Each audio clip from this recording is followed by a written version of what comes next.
Bismillahirrahmanirrahim. Assalamu alaikum students. Welcome back to the lecture series of set theory. Dear students, in this lecture we will discuss an important result, that is the relation equipotent relation. ये equipotent relation है. The relation of being equipotent is an equivalence relation in any collection of sets. इस theorem में हमने prove ये करना है कि इक्विपोटेंट relation जो है वो इक्विवेलेंस रिलेशन है। ठीक है, इक्विवेलेंस रिलेशन एक ऐसा रिलेशन है जो कि रिफ्लेक्सिव हो, सिमेट्रिक हो और ट्रांजिटिव हो। सो हमने ये तीनों प्रॉपर्टीज इसमें चेक करनी है। या हम इस तरह से कह सकते हैं कि अगर ए इक्विपोटेंट टू ए हो फॉर एनी सेट ए, ये रिफ्लेक्सिव प्रॉपर्टी है। Second, if A equipotent to B then B equipotent to A, ये हमारे पास सिमेट्रिक प्रॉपर्टी है।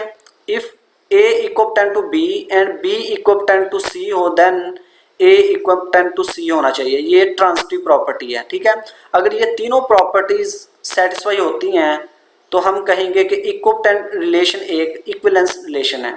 सो अब हम इसका प्रूफ देखते हैं। फर्स्ट ऑफ ऑल हम एक कलेक्शन ऑफ सेट्स लेते हैं। ठीक है, let stylish A B any collection of sets. Sets की हमने एक कलेक्शन ली जिसको हमने स्टाइलिश ए कहा। तो अब हम फर्स्ट प्रॉपर्टी को चेक करते हैं, रिफ्लेक्सिव प्रॉपर्टी। मींस कि हमने ये प्रूव करना है कि ए इक्विपोटेंट टू ए है। तो किसी भी दो सेट्स को इक्विपोटेंट प्रूव करने के लिए हम क्या करते हैं कि एक ऐसा फंक्शन डिफाइन करते हैं विच इज बाइजेक्टिव। ठीक है, सो यहाँ पे अगर हमने ए को इक्विपोटेंट प्रूव करना है ए के, तो यहाँ पे हम एक ऐसा फंक्शन लेंगे ए से ए तक जो कि बाइजेक्टिव हो। ये चीज हमने इसमें प्रूव करनी है, रिफ्लेक्सिव प्रॉपर्टी। ठीक है, let A belongs to stylish A. इस कलेक्शन में से हमने एक सेट लिया A which is non empty. Let A B any non empty set and function F from A to A such that F of A is equal to A for all A belongs to A.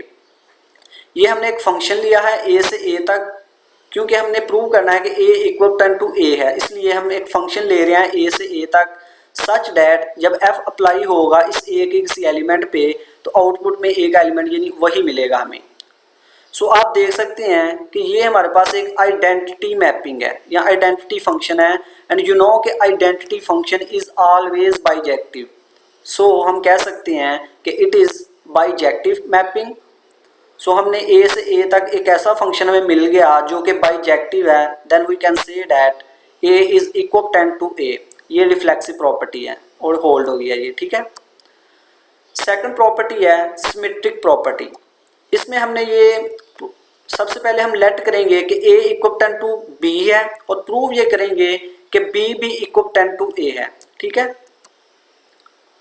Suppose a and b belongs to stylish a। इस collection में से हमने दो set लिए a and b। Let a and b be two non empty sets such that A equipotent to B. ये हमारी supposition है कि ए इक्विपोटेंट टू बी है। हमने प्रूव ये करना है कि बी भी इक्विपोटेंट टू ए है। अगर ए इक्विपोटेंट टू बी है then there exist a mapping F from A to B which is bijective. क्योंकि ये इक्विपोटेंट की डेफिनेशन है कि अगर दो सेट इक्विपोटेंट टू हैं तो उनके दरमियान एक ऐसा फंक्शन एग्जिस्ट करेगा जो कि बाइजेक्टिव होगा। ठीक है, अब ये फंक्शन a टू b है, इसका इनवर्स फंक्शन क्या होगा, f इनवर्स b से a होगा।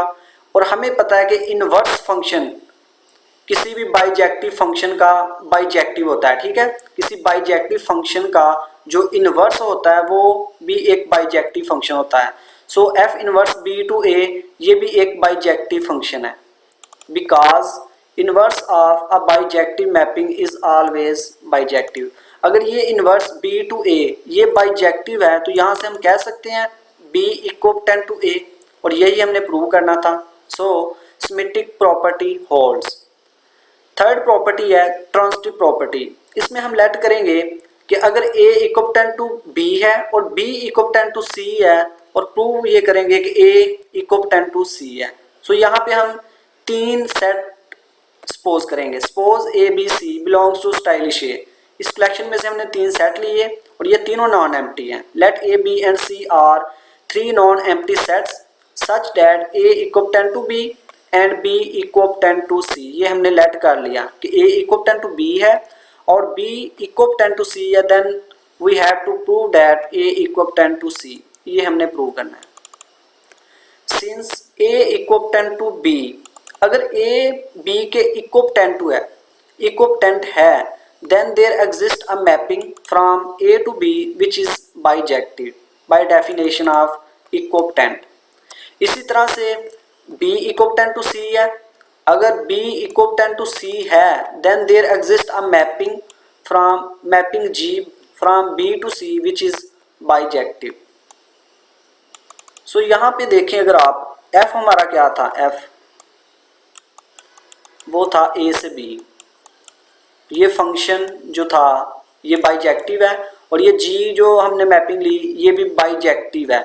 सो यहाँ से अगर आप कंपोजिशन को डिफाइन करें, ये फंक्शन एफ ए से बी है और जी बी से सी है, एफ की रेंज जी की डोमेन के इक्वल है। सो यहाँ पे कंपोजिशन किस तरह से डिफाइन होगी, जी ऑफ एफ ए टू सी, ठीक है, इज आल्सो बाइजेक्टिव। ये कंपोजिशन ए से सी ये भी बाइजेक्टिव फंक्शन होगी। ये किस तरह से, प्रीवियस लेक्चर में हमने प्रूव किया था कि अगर दो फंक्शन बाइजेक्टिव हों तो उनकी कंपोजिशन भी एक बाइजेक्टिव फंक्शन है, ठीक है। ये प्रीवियस लेक्चर में हमने प्रूव किया था। अगर वो लेक्चर आपने अभी तक वॉच नहीं किया तो उसका लिंक डिस्क्रिप्शन में अवेलेबल है, आप उस लेक्चर को वॉच कर सकते हैं, ठीक है। सो यहाँ से हम कह सकते हैं कि G of F A to C is also bijective because the composition of two bijective function is also bijective. अगर ए टू सी ये जो मैपिंग है ये बाइजेक्टिव है तो यहाँ से हम लिख सकते हैं ए इक्वोपेटेंट टू सी, और यही हमने प्रूव करना था, ये ट्रांजिटिव प्रॉपर्टी है। सो प्रूव हो चुका है कि the relation of being equipotent is an equivalence relation in any collection of sets. So dear students, ये था हमारा थ्योरम, ये बहुत इंपॉर्टेंट थ्योरम है। आई होप कि आपको इस लेक्चर की समझ आई होगी। अल्लाह हाफिज़।